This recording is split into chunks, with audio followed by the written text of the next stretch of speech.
bakar pepi, cabai gedong, ada sandwichnya juga, ada gentong omes. Itu ada beberapa menu yang kita namain dengan nama-nama artis. Itu ada sejarahnya juga. Kalau anak muda, yang penting satu, fondasi ilmu. Ilmu dulu, cari tahu sebanyak-banyaknya ke orang yang berpengalaman. Begitu sudah dapat clue-nya, ngelangkah. Langkah awal yang paling susah.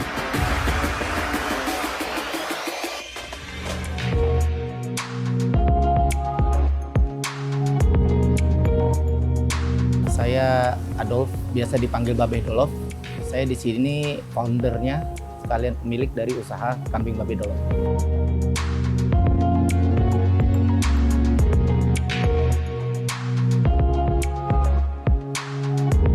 Saya itu awalnya ngediriin usaha ini karena saya ngerasa bahwa makanan kambing itu biasanya kan sate, tongseng, itu hal-hal yang biasa.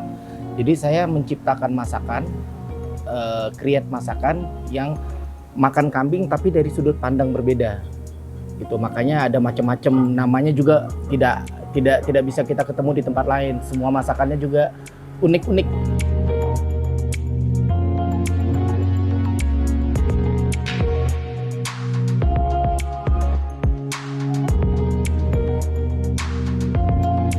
Saya terjun di dunia kuliner itu dari 2007.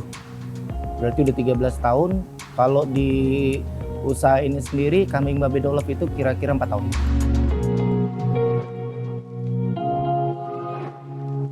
Otomatis kita research sendiri. Karena kita create masakan, kita menciptakan masakan baru. Makanya tidak ada makanan yang kita punya itu ada di tempat lain.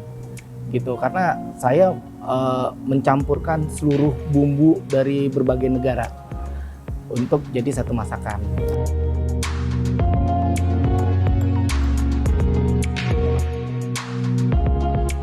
Kita itu bukan cuman kambing aja, jadi semua masakan kita itu bahannya bisa diganti dengan sapi dan ayam.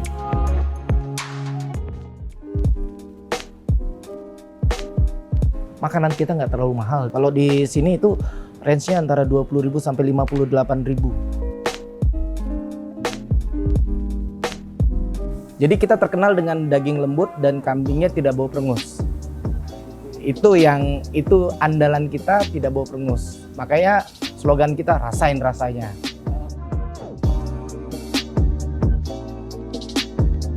Ada macam-macam ya, ada zaitun, Italiano, kambing zaitun, kambing Italiano, kambing pedas Bombay, kambing rawit, bakar pepi, cabai gedong, ada sandwichnya juga, ada gentong omes. Itu ada beberapa menu yang kita namain dengan nama-nama artis. Itu ada sejarahnya juga.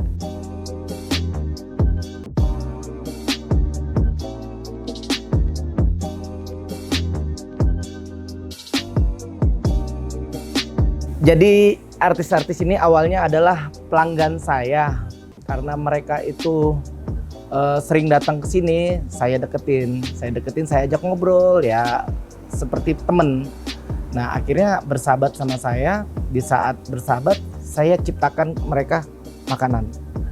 Begitu saya ciptakan mereka makanan, mereka coba cocok nggak dengan masakan ini. Terus mereka bilang cocok, boleh nggak dikasih nama? Boleh gitu.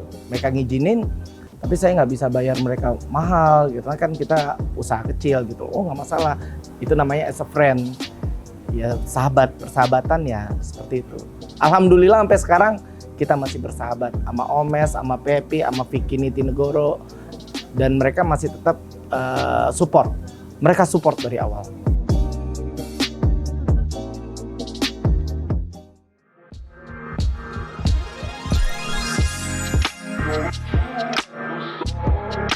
Kita media sosial itu salah satu ujung tombak kita. Itu sampai kita menyerahkan ke ahlinya.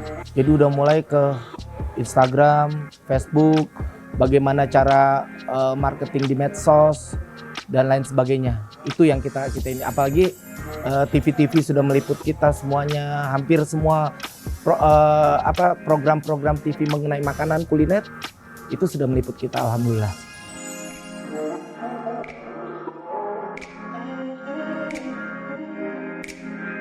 Kalau omset per bulannya itu bisa di angka 150-an untuk saat ini.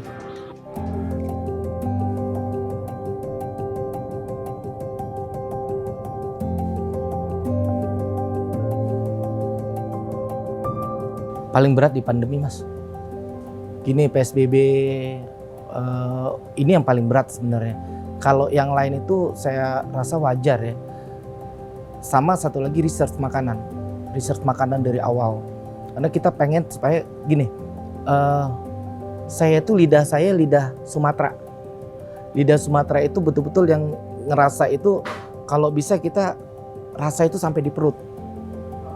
Jadi kalau misalnya rendang rasanya sampai di perut, gitu. Jadi bukan cuma rasanya sampai di tenggorokan aja.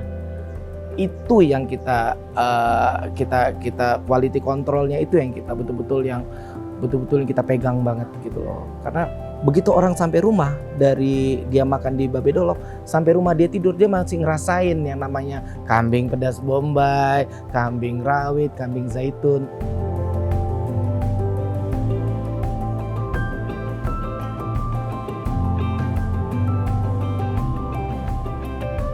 Kalau anak muda, yang penting satu, fondasi ilmu. Ilmu dulu, cari tahu sebanyak-banyaknya ke orang yang berpengalaman. Begitu sudah dapat clue-nya, ngelangkah. Langkah awal yang paling susah. Begitu sudah langkah awal, mulai cari bagaimana kita masarinnya, bagaimana betul-betul kita marketing kita betul-betul tinggi dan lain. Dan betul-betul yang penting konsisten.